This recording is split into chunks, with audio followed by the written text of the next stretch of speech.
डेरे पर पहुंचकर पंडिताजी ने किसी से कुछ कहा नहीं। पुस्तक बाहर निकाली और वे डाकू को भगवान श्री कृष्ण और बलराम की रूप माधुरी सुनाने लगे। उन्होंने कहा, श्री कृष्ण और बलराम दोनों के ही चरण कमलों में सोने के सुंदर नूपुर हैं, जो अपनी रुंझुन ध्वनि से सबके मन मोह लेते हैं। श्याम वर्ण के श्री कृष्ण पीत वर्ण का और गौर वर्ण के बलराम नील वर्ण का वस्त्र धारण कर रहे हैं। दोनों की कमर में बहुमूल्य मोतियों से जड़ी सोने की करधनी शोभायमान है। गले में हीरे जवाहरात के स्वर्णहार है, हृदय पर कौस्तुभमणि झलमला रही है। ऐसी मणि जगत में और कोई है ही नहीं। कलाई में रत्न जटित सोने के कंगन, कानों में मणिकुंडल, सिर पर मनोहर मोहन चूड़ा, घुंघराले काले काले बाल, ललाट पर कस्तूरी का तिलक, होठों पर मंद मंद मुस्कान, आंखों से मानो आनंद और प्रेम को वर्षा हो रही है। श्री कृष्ण अपने कर कमलों में सोने की वंशी लिए उसे अधरों से लगाए रहते हैं। उनकी अंग कांति के सामने करोड़ों सूर्यों की कोई गिनती नहीं। रंग बिरंगे सुगंधित पुष्पों की माला, तोते की सी नुकीली नासिका, कुंद बीज के समान श्वेत दांतों की पात, बड़ा लुभावना रूप है। अजी, जब वे त्रिभंगलित भाव से खड़े होते हैं, देखते देखते नेत्र तुम ही नहीं होते। बांके बिहारी श्री कृष्ण जब अपनी बांसुरी राधे राधे राधे की मधुर तान छेड़ते हैं, तब बड़े बड़े ज्ञानी भी अपनी समाधि से पिंड छुड़ाकर उसे सुनने के लिए दौड़ आते हैं।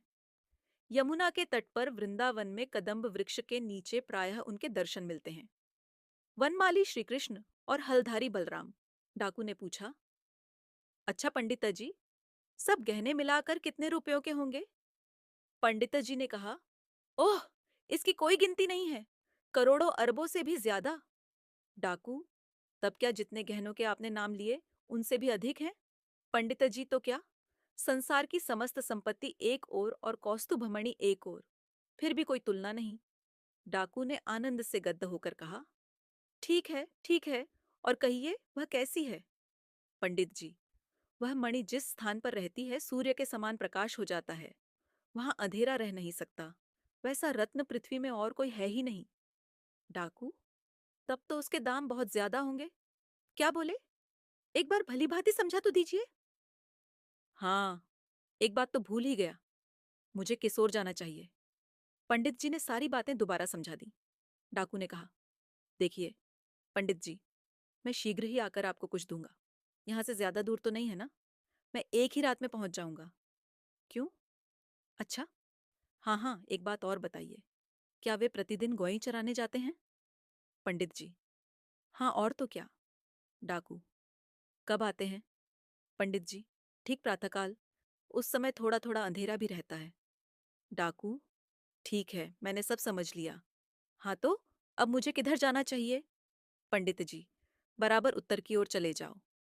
डाकू प्रणाम करके चल पड़ा। पंडित जी मन ही मन हंसने लगे। देखो, यह कैसा पागल है। थोड़ी देर बाद उन्हें चिंता हो आई। यह मूर्ख 2-4 दिन तो ढूंढने का प्रयत्न करेगा, फिर लौटकर कहीं यह मुझ पर अत्याचार करने लगा तो? किंतु नहीं, यह बड़ा विश्वासी है। लौटकर आएगा तो एक रास्ता और बतला दूंगा। यह 2-4 दिन भटकेगा, तब तक मैं कथा समाप्त करके यहाँ से चलता बनूंगा। इससे पिंड छुड़ाने का और उपाय ही क्या है? पंडित जी कुछ कुछ निश्चिंत हुए। डाकू अपने घर गया। उसकी भूख प्यास नींद सब उड़ गई। वह दिन रात गहनों की बात सोचा करता। चमकीले गहनों से लदे दोनों नयनमन हरण बालक उसकी आंखों के सामने नाचते रहते। डाकू के मन में एक ही धुन थी। अंधेरा हुआ। डाकू ने लाठी उठाकर कंधे पर रखी। वह उत्तर दिशा की ओर चल पड़ा। वह उत्तर भी उसकी अपनी धुन का ही था। दूसरों के देखने में शायद वह दक्षिण ही जा रहा हो। उसे इस बात का भी पता नहीं था कि उसके पैर धरती पर पड़ रहे हैं या कांटों पर। चलते चलते एक स्थान पर डाकू की आंख खुली। उसने देखा, बद्धा सुंदर हरा भरा वन है। एक नदी भी कलकल करती बह रही है।